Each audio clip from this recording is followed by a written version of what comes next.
karena bisa memunculkan data-data dan fakta sehingga masyarakat bisa menilai mana yang memang berbasis data dan fakta, mana yang sekedar jargon saja. Pemimpin yang disiapkan di pilkada ini punya kemampuan apa sih? Apakah memang dia paham daerahnya atau sekedar maju karena faktor macam-macam? Apakah memang pemimpin ini punya gagasan mengurusi ini negara atau sekedar maju karena kepentingan macam-macam? Cuman kalau menurut saya memang perlu kita buka datanya sebenarnya. Sejak Pak Dhani Pomanto menjabat 2021, indeks pelayanan publiknya itu turun terus, Pak. Silakan dibuka. Jadi kalau tadi Pak Haikal mengatakan sampai 1,7 triliun, nggak pernah sampai begitu, Pak, pendapatannya Kota Makassar. Dan kalau Pak Haikal mau kita buka di sini, saya punya datanya semua, Pak. Dan itu ofisial, resmi. Semua harus dilayani, tidak satu pun boleh terlewatkan. Kami ingin memberikan solusi dari persoalan masyarakat kita dengan melakukan kerja-kerja nyata. Selamat memilih.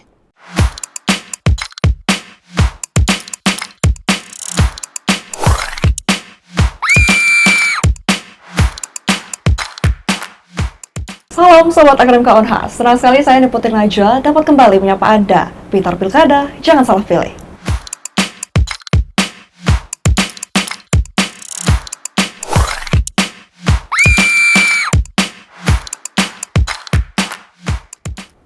Pemimpin sejati bukan hanya mereka yang mampu memiliki visi, tetapi mereka yang mampu menghadirkan perubahan nyata bagi masyarakat.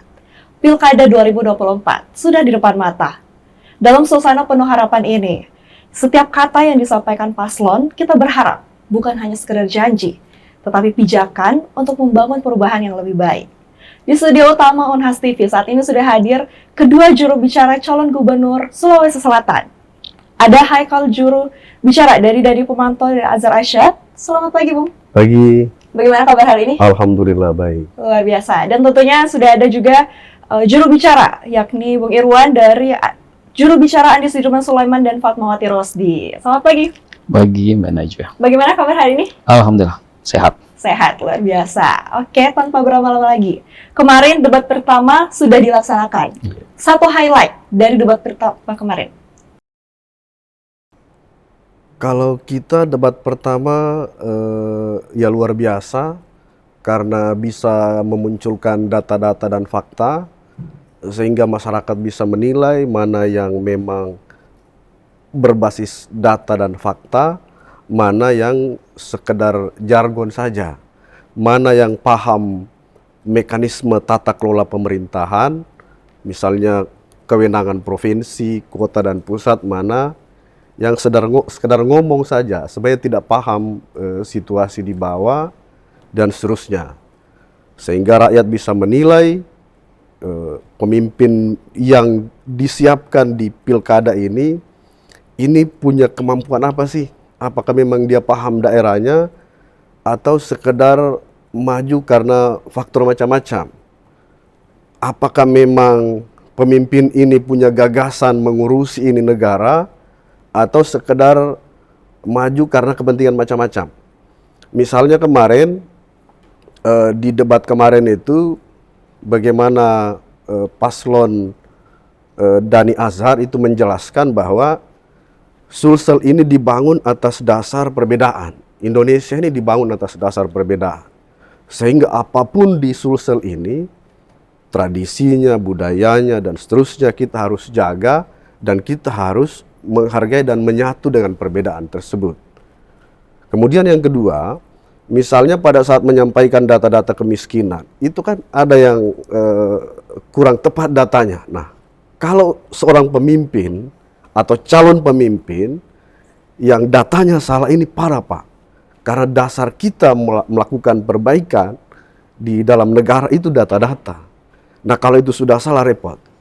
Kalau dalam kaidah usul dalam pandangan Islam itu kan jelas tasarruful imam ala ra'iyah manutun bi al maslahah.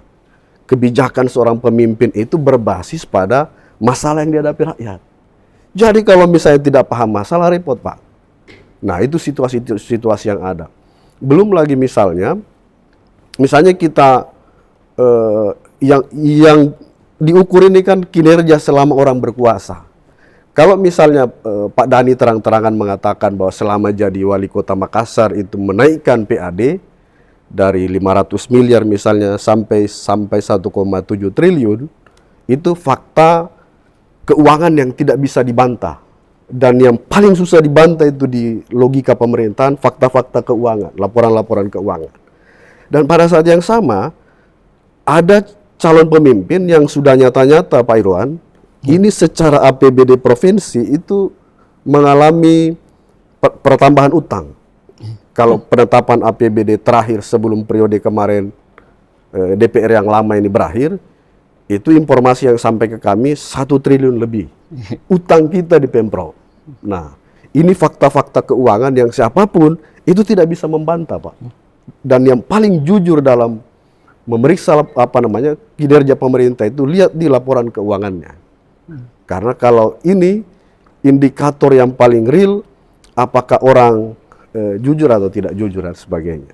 Oke, cukup dari dia. Kalau dari andalan hati sendiri? Iya, justru Mbak Najwa ya, Pak Haikal, sama sebenarnya kesimpulan kita. Cuman kalau menurut saya memang perlu kita buka datanya sebenarnya. Jadi waktu pasangan sebelah mengambil tagline ingin menyelamatkan Sulsel, kita pertama kali yang kita lihat kan adalah kinerja. Dan begitu kita buka data-data kinerja, indikator-indikator, justru kita menemukan fakta-fakta yang sebaliknya, gitu ya. Misalnya, saya tidak tahu apa yang dibanggakan atau apa yang dianggap kelebihan oleh pasangan dia dari sisi performance, Pak. Kalau kita mau membuka data-data, justru semuanya berkebalikan, Pak. Misalnya, kemiskinan. Jelas-jelas angka kemiskinan Makassar itu naik, Pak. Jadi aneh kalau data kemiskinan jadi andalannya pasangan dia, karena justru kota Makassar kemiskinannya naik gitu, dan bahkan kemiskinan ekstrimnya tertinggi di Sulawesi Selatan. Jadi kalau nggak salah sekitar 9.600 sekian kemiskinan ekstrim gitu. Dan kita mau melihat fakta yang lain lagi, misalnya indeks pelayanan. Kita bisa membuka datanya Kementerian RB. Sejak Pak Dhani Pomanto menjabat 2021, indeks pelayanan publiknya itu turun terus, Pak. Silakan dibuka data-datanya gitu. Indeks lingkungan hidup Kota Makassar, Pak, sejak Pak Dhani Pomanto menjadi wali kota, itu turun terus. Yang paling lucu sebenarnya ketika bicara PAD. Jadi PAD Kota Makassar sejak 2021 itu hanya nambah 400 miliar, Pak. Jangan salah.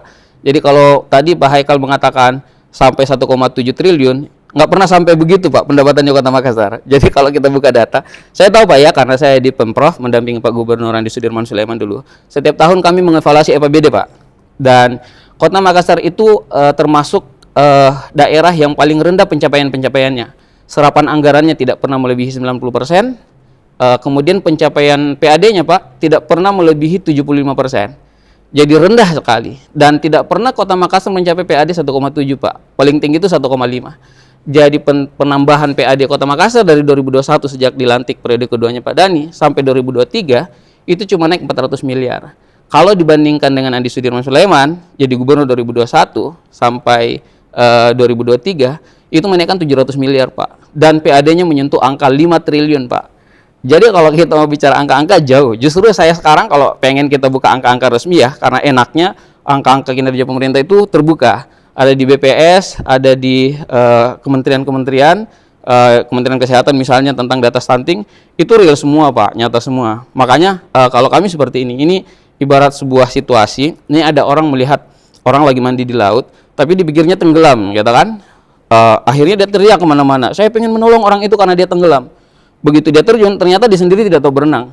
Gitu. Maksud saya itu ilustrasi bagi kami bahwa begitu kita membandingkan antara angka-angka pencapaian ini, dan kalau Pak Haikal mau kita buka di sini, saya punya datanya semua, Pak. Dan itu ofisial, resmi.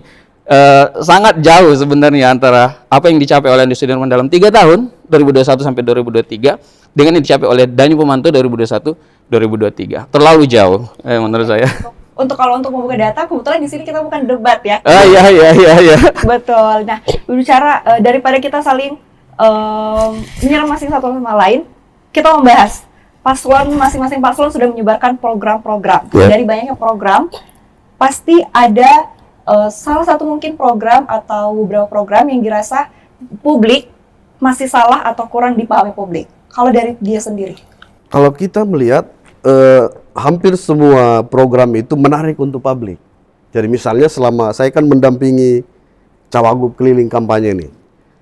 Pertama, kita menawarkan program memastikan hasil-hasil pertanian petani dan hasil tangkapan nelayan itu pada saat panen besar mereka harus untung. Selama ini kan masalah petani dan nelayan pada saat pada saat proses penanaman dan sebelum datang panen itu masih normal harga. Jadi tapi pada saat datang panen harga jeblok. Nah, ini masalah besar yang dihadapi rakyat khususnya petani dan nelayan, sehingga menurut kami yang harus dilakukan memastikan harga-harga petani dan nelayan untung pada saat panen. Dan ini sangat bagus responnya. Yang kedua, desa ini harus dibangun bersamaan dengan membangun kota. Nah, kami menawarkan untuk memperkuat dan membangun desa ini, salah satu yang perlu kita lakukan adalah memberikan bantuan keuangan minimal 200 juta per desa di awal periode Pak Dhani dan Pak Ashar kalau terpilih. Nah, saya melihat situasi masyarakat dengan program-program ini sangat luar biasa selama kampanye dan seterusnya. Termasuk misalnya soal bagaimana memastikan, ini karena tugasnya pemerintah provinsi itu urusan pendidikan di level SMA atau SMK. Bagaimana memastikan anak-anak kita yang yang umur harus sekolah SMA itu tidak boleh ada yang tidak sekolah karena persoalan keuangan, karena situasi kemiskinan. Negara harus hadir memastikan mereka untuk tetap bersekolah minimal tamat SMA. Nah, kalau tadi Pak Irwan banyak bercerita soal peralatan multimedia, itu hanya bagian dari infrastruktur pendidikan. Dan menurut saya, situasi pendidikan kita saat ini khususnya SMA, bukan hanya soal teknologinya, teknologi wajib Pak. Tapi yang paling penting itu daya tampung. Coba kita lihat tren anak-anak sekolah kita, itu dia grafiknya semakin naik, semakin turun itu fasilitasnya, berkurang. Jadi kalau misalnya SMA, dari SMP ke SMA itu pasti agak repot kalau tidak ditingkatkan daya tampung di level SMA. Makanya menurut kami, di mana-mana disampaikan bahwa dari Ashar harus memastikan tidak boleh ada anak yang harusnya sekolah SMA tidak bersekolah karena alasan ekonomi atau karena ketiadaan infrastruktur sekolah untuk bersekolah. Oke. Kalau dari Andalan sendiri? Iya, kalau kita sebenarnya program kita kan sudah kita jalankan sebagian besarnya, dan itu terbaca dari indikator-indikator gitu ya. Misalnya untuk sektor pendidikan dan kesehatan dan pertumbuhan ekonomi kan, IPM kita kan naik terus gitu dengan baik. Jadi pada dasarnya dari keseluruhan agenda-agenda kita itu tinggal melanjutkan apa yang sudah kita lakukan. Karena semua yang sudah kita lakukan itu memberikan impact gitu. Misalnya untuk aspek pertumbuhan ekonomi, kita mengintervensi sektor terbesar dalam yang membangun ekonomi kita kan sektor pertanian, kelautan, perikanan, dan kehutanan. Dan itu gila gitu ya. Di semasa 3 tahun kepemimpinan Edi Sudirman Sulaiman, itu angka intervensi sampai 1 triliun untuk satu segmen pertanian saja. Dan itu real gitu. Kita tidak main teori-teori dan tidak main janji-janji gitu ya. Karena prinsip kita adalah kita ingin hadir di setiap proses atau tahapan yang dilakukan oleh petani kita. Ketika mereka butuh bibit, kita menyediakan bibit secara gratis, bibit unggul gitu. Kemudian ketika mereka berproses menanam, ya kita menyediakan pupuk, kita menyediakan pengairan gitu kan. Makanya kita juga membangun beberapa irigasi gitu. Dan sebenarnya yang menjadi jualan dari teman-teman di dia ini, ya mungkin perlu dikaji memang gitu ya. Karena ini ingin menggantikan peran pasar sebenarnya yang sudah eksis gitu ya. Misalnya ingin mengambil peran-peran pengusaha yang sudah ada sebelumnya, yang biasanya membantu petani untuk hasil-hasil produksi mereka. Dan kemudian ingin mengganti peran Bulog yang berfungsi untuk menstabilisasi harga gitu. Jadi sebenarnya instrumen-instrumen disebutkan itu sudah ada di tengah-tengah kita gitu. Nah makanya kalau di kami sih, kami ingin lebih mengintervensi ke petaninya supaya mereka memiliki modal yang paling sedikit gitu ya, sekecil-kecilnya untuk mendapatkan hasil produksi yang banyak. Dan sekali lagi ini terkonfirmasi dengan nilai tukar petani yang semakin tinggi. Hanya di era Andi Sudirman nilai tukar petani itu di atas 100. Di atas 100 artinya petani itu kalau di angka 100 tuh Mbak Najwa, antara yang dia gunakan untuk menanam dan untuk konsumsi sehari-hari itu ngepas, mencukupi. Tidak ada tabungan gitu ya. Tapi kalau sudah lebih dari 100, itu artinya sudah ada tabungan yang bisa digunakan untuk untuk berusaha atau investasi yang lain atau untuk menyekolahkan anak-anaknya gitu kan. Jadi semua yang kita lakukan terkonfirmasi dengan data-data. Sehingga kalau di kami sih tidak pengen banyak janji-janji ya. Kami hanya ingin mengatakan bahwa kami akan melanjutkan apa yang sudah kita lakukan selama ini. Gitu. Oke, cukup tahan dulu masing-masing juror. Kita akan membahas lebih dalam lagi, tapi setelah jeda pariwara berikut.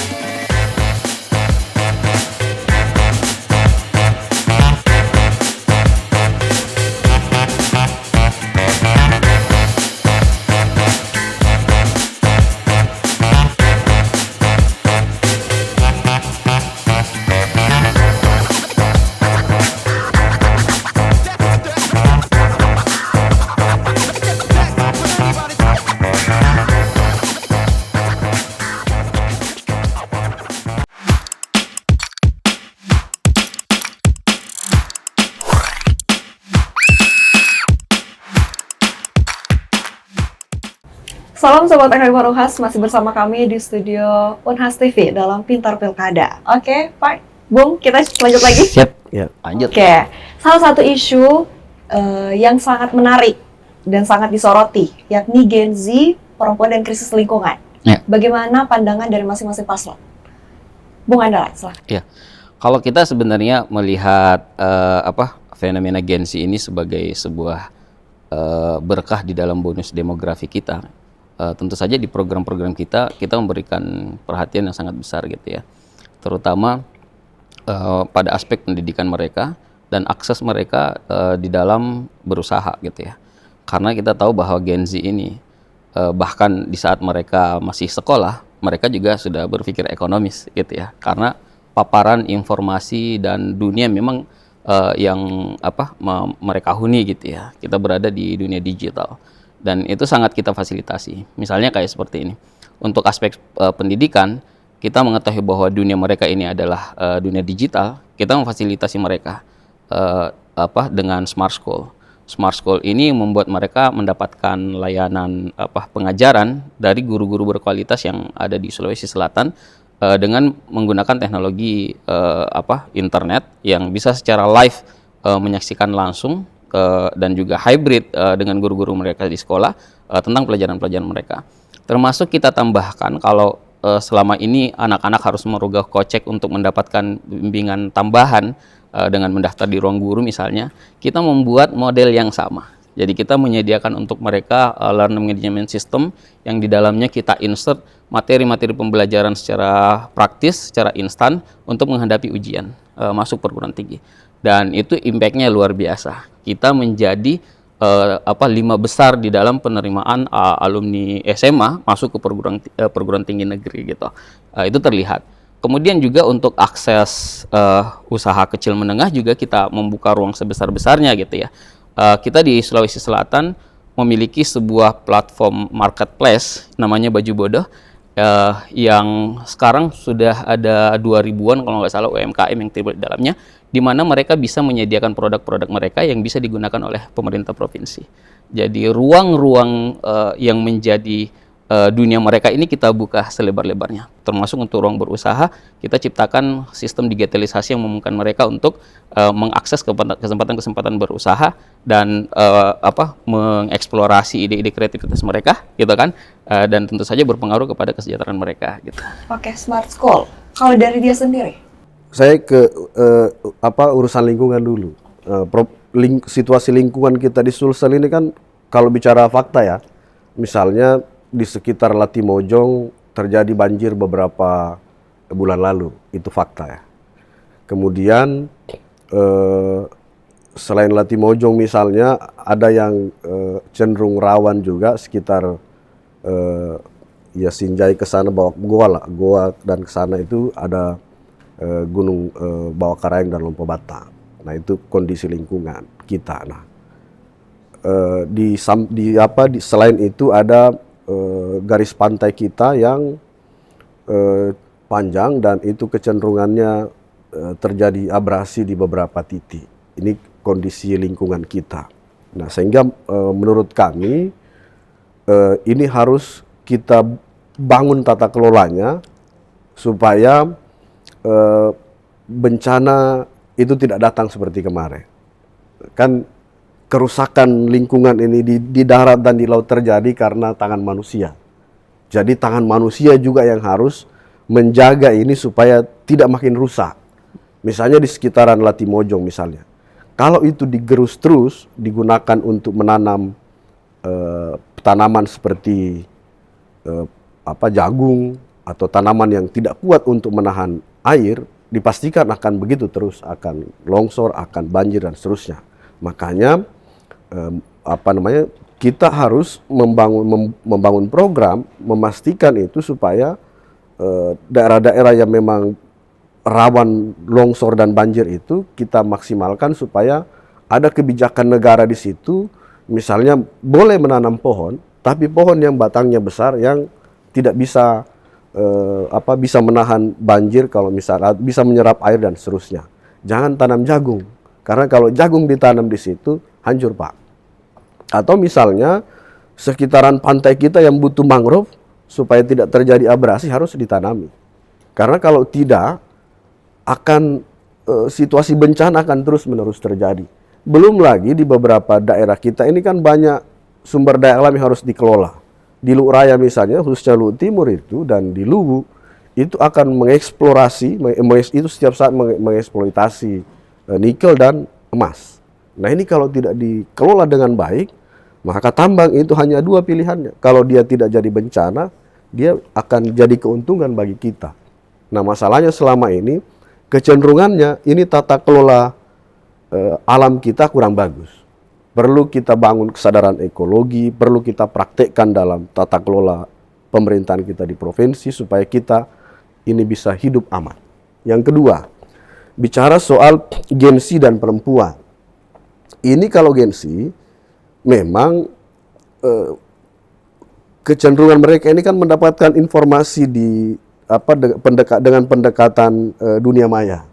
Jadi misalnya Dhani Asar itu sudah menyiapkan pendekatan-pendekatan digital. Misalnya memastikan desa-desa itu dibuat desa-desa digital yang seluruh update informasi tentang desa itu ada dalam dashboard-dashboard yang kita siapkan nanti.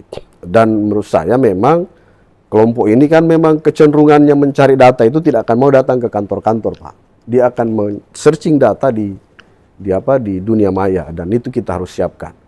Yang kedua, ya untuk perempuan ini kan kalau dalam dalam urusan pemerintahan atau dalam urusan ekonomi sering diposisikan bagian dari masyarakat rentan ini perempuan. Nah, makanya kita melihat bahwa sebenarnya perempuan ini kalau dikuatkan pengetahuan dan keterampilannya, itu justru akan jadi salah satu kekuatan memperkuat ketahanan ekonomi rumah tangga dan ketahanan ekonomi negara. Makanya ke depan Dhani Asar salah satu yang akan disupport adalah memperkuat perempuan-perempuan ini dengan keterampilan, dengan pengetahuan, meskipun dia urusannya lebih banyak di rumah, tapi dia bisa berproduksi dari rumah. Apalagi sekarang kan situasi kita itu ya hampir semua bisa diperdagangkan dimanapun kita berada. Yang penting mereka bisa berproduksi, memproduksi apapun berbasis kemampuan dan keterampilan mereka. Dan saya kira di beberapa, kalau pengalaman Pak Asar sendiri yang saya dampingi selama ini, itu di beberapa tempat melakukan itu, membuat komunitas perempuan, mensupport program dan kegiatan selama beliau di DPR. Jadi kalau dibilang Dhani Asar ini hanya gagasan yang ada landasannya, Pak. Jadi gagasan ini memang gagasan dan kita akan lakukan, tapi berbasis kondisi real masyarakat. Tidak ada yang kita tawarkan ke masyarakat itu tidak ada basis materialnya, real, Pak. Misalnya kalau kita menawarkan tadi 200 juta untuk desa. Itu untuk membenahi kaum muda di situ, membenahi bank data desa berbasis digital dan sebagainya. Faktanya kan itu memang belum ada. Jadi kita menawarkan itu. Memang selama ini provinsi itu sering memberikan bantuan keuangan ke kabupaten kota dalam bentuk besaran tertentu. Tapi masalahnya kewajiban pokoknya tidak dilakukan. Ini sama kayak orang Islam ini. Dia rajin puasa Senin Kamis tapi tidak sembahyang. Sembahyang wajib. Karena kan kewajiban pokoknya itu bantuan bantuan keuangan ke daerah, ke kabupaten itu kan sifatnya sunnah itu kalau dalam bicara hukum. Tapi dana bagi hasil yang harusnya dibagi langsung ke kabupaten malah tertunda, Pak. Nah, ini menurut saya logik seperti ini yang harus dibenahi. Jalankan dulu yang wajib, baru kita jalankan yang sunnah. Jangan karena kepentingan tertentu kita mengabaikan wajib, lalu yang sunnah kita mau jalankan terus. Karena janji-janji macam-macam misalnya. Saya kira begitu, Oke. Mbak. Pak Irwan. Iya. Oke. Lalu debat pertama kemarin sudah dilakukan. Besok sudah menuju debat kedua. Bagaimana persiapan masing-masing paslon? Ya kalau di kita ya lebih enjoy sebenarnya karena kita kan tinggal menyampaikan bahwa pencapaian kita dari sisi ekonomi. Besok temanya ekonomi.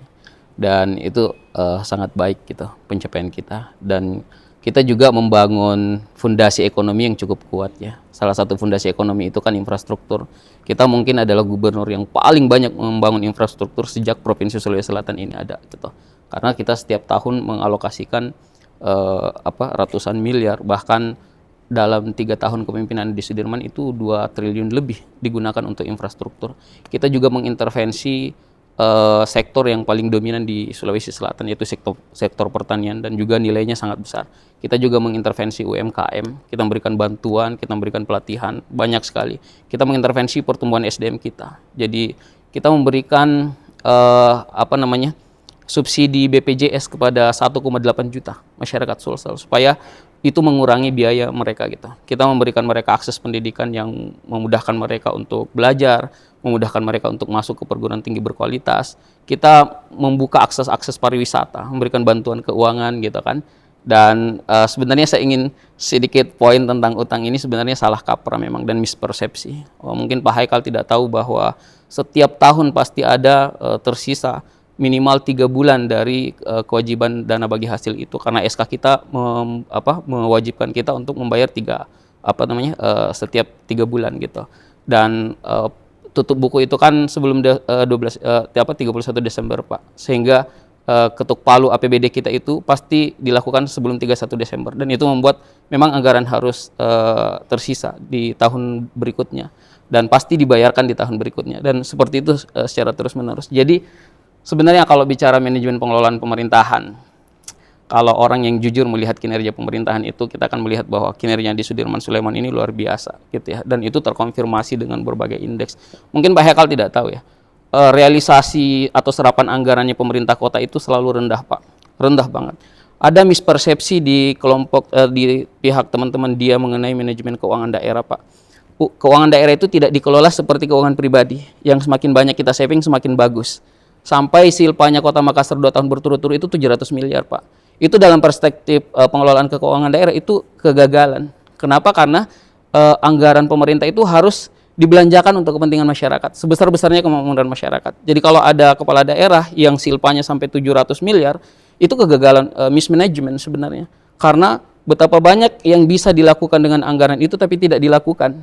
Gitu. Dia menahan uang yang seharusnya bukan haknya, itu hak rakyat. Dan itu harusnya diberikan. Dan itu makanya Pak Haikal ya, saya kira kalau kita buka kembali data-data enak banget sebenarnya Pak. Kita bisa lihat siapa sebenarnya yang berkinerja baik dan berkinerja buruk gitu. Menurut saya seperti itu. Oke. Kalau dari dia sendiri, bagaimana persiapan? Alhamdulillah, karena kan persiapan kita ini keliling-keliling ketemu rakyat. Jadi kemarin itu saya dampingi Cawagup ke Selayar lewat laut kita dari Makassar naik feri ke pelabuhan di Selayar kurang lebih 9 sampai 10 jam. Lalu di sana mutar-mutar melihat situasi Selayar, berdiskusi dengan rakyat, berdialog, terus beberapa hari berikutnya ke Bulukumba, kemudian semalam selesai di Jeneponto dan Takalar. Jadi ya materi debat kita ya berbasis situasi real masyarakat itu. Bagaimana kondisi ekonominya, bagaimana kondisi infrastruktur di Selayar, kemudian di sebagian Bulukumba, sebagian Jeneponto, sebagian Takalar, dan real kita lihat, real kita dengar dari masyarakat, bagaimana situasinya, sehingga kalau debat ya tinggal disampaikan itu. Yang kedua, kalau bicara ini kan yang debatnya ini kalau tidak salah ekonomi, infrastruktur dan sumber daya alam. Nah, saya kira kalau tema-tema ini Dhani Azhar, khususnya Pak Dhani, ya punya pengalaman dalam hal urusan infrastruktur di Sulawesi Selatan inilah. Dan yang terakhir, kalau bicara debat data, saya kira nanti kita buatkan debat khusus, karena saya juga ini lumayan lama kerja program kerjasama antar pemerintah Indonesia Australia, dan itu ngetemnya mengurusi urusan keuangan daerah, dan saya kira di Bapeda Provinsi banyak disupport dari program-program itu selama ini, ya sehingga yang kedua juga laporan-laporan dari pembahasan APBD terakhir, saya tidak tahu kalau misalnya Pak Irwan belum dapat datanya, mungkin bisa diminta sama teman-teman P3, PKS di sana, bagaimana pembahasan anggaran terakhir, apakah benar kita berutang 1, sekian triliun atau kita tidak berutang. Kalau surplus dan defisit itu dalam tata kelola keuangan memang ada aturannya, persentasenya sekian kalau kondisi normal. Kalau kondisi tidak normal ya bisa jadi tidak begitu. Saya kira begitu. Dan kalau menurut saya, ya debat besok siang kita harus, ya calon pemimpin kita harus menampilkan memang gagasannya, supaya rakyat bisa memilih, oh kalau saya memilih Dhani Azhar ini akan terjadi. Kalau saya memilih yang lain ini akan terjadi. Dan pasti tidak akan memilih antara saya dan Pak Irwan, karena kita ini hanya menyampaikan. Oke, baik. Bung, sebelum menutup perjumpaan kita pada hari ini, mungkin bisa disampaikan masing-masing pesan kepada Sobat Akademika Unhas, tentunya yang masih ragu untuk mengambil suaranya, untuk menyuarakan suaranya dalam pilkada nanti. Oke, sahabat-sahabat Akademika Unhas, yang yang salah satu kelas yang sangat rasional pasti memilih adalah teman-teman yang di sini, sahabat-sahabat yang di sini. Jadi silahkan kalau butuh silahkan diamati betul siapa di antara kami yang layak dipilih, dan silahkan memilih, karena di tangan kita agenda 5 tahunan ini sangat menentukan. Kita sudah membuang anggaran kurang lebih 600 miliar untuk pilkada. Kalau sahabat-sahabat tidak memaksimalkan ini, tentu kurang maksimal kita mengeluarkan anggaran tersebut karena sudah dibelanjakan. Karena tujuannya memang untuk memilih pemimpin di Pilgub Sulawesi Selatan ini. Kita berharap mudah-mudahan pemimpin yang terpilih adalah pemimpin yang memang berkah untuk kita semua, mengurusi kita semua, tidak membeda-bedakan perbedaan suku, agama, dan lain-lain. Semua harus dilayani, tidak satu pun boleh terlewatkan. Gitu. Iya, kalau saya saya melihat bahwa kepemimpinan dalam pemerintahan itu ada 2 gitu ya. Ada yang pemimpin yang substantif dan ada yang simbolik. Pemimpin substantif itu membangun jembatan, membangun jalan, membangun rumah sakit, membangun infrastruktur untuk masyarakatnya yang real bisa dilihat dan dirasakan. Pemimpin simbolik itu membangun simbol-simbol, membangun patung, membangun menara, membangun monumen, membuat event-event yang wah gitu ya. Menggunakan istilah-istilah bombastis, global, metaverse, universe, dan sebagainya. Sebenarnya tidak ada yang salah gitu ya, karena selera masyarakat kita saya rasa berbeda-beda. Dan kami di Andalan Hati lebih memilih menjadi pemimpin yang substantif. Kami ingin memberikan solusi dari persoalan masyarakat kita dengan melakukan kerja-kerja nyata. Selamat memilih. Baik, luar biasa. Terima kasih banyak untuk waktunya pada saat hari ini. Siap. Baik, Sobat Akademikonas, demikianlah yang dapat kita sampaikan pada Pintar Pilkada Jangan Salah Pilih pada episode kali ini. Saya Deputi Najwa, mewakili seluruh yang bertugas, pamit undur diri, dan sampai jumpa.